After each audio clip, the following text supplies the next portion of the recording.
এখনকার মানবতাগুলো না কমার্শিয়াল হয়ে গেছে। সেটা কিভাবে বলতেছি, আসলে বলার জন্যই আজকের এই ভিডিওটা করা। মানে আমি লাস্ট 2টা পোস্ট দিয়েছি ফেসবুকে ব্লাড ডোনেশনের জন্য। একটা ছিল আমার বোনের জন্য আর একটা ছিল আমার বসের ফ্যামিলির জন্য। সো আমি মানে অবাক হয়ে গেলাম যে মানে একটা মানুষও রেসপন্স করলো না। মানে মানুষ রেসপন্স করছে সেটা এক জিনিস, আবার পোস্টার রেসপন্সটাও হচ্ছে হয় না ঠিক মতো। সো আমি যদি ওইভাবে বলতে যাই যে লাস্ট 1 মাস আগে আমি ব্লাড ডোনেশন দিতে ভোলা অবধি গেছি।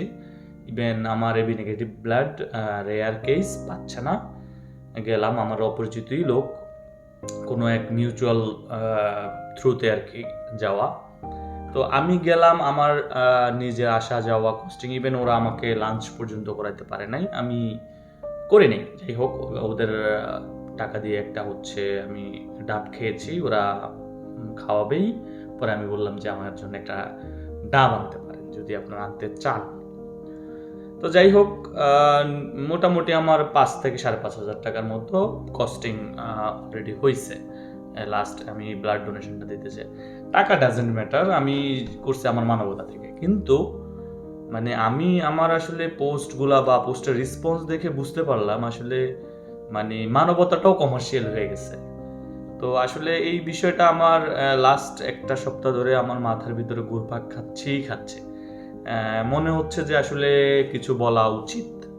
তো আবার যে পোস্ট দিয়ে বলবো আসলে ওই পোস্টে হয়তো বা কোনো রেসপন্স হবে না, এই জন্য আসলে এই ভিডিওর থ্রুতেই আসলে এই জিনিসটা জানানো।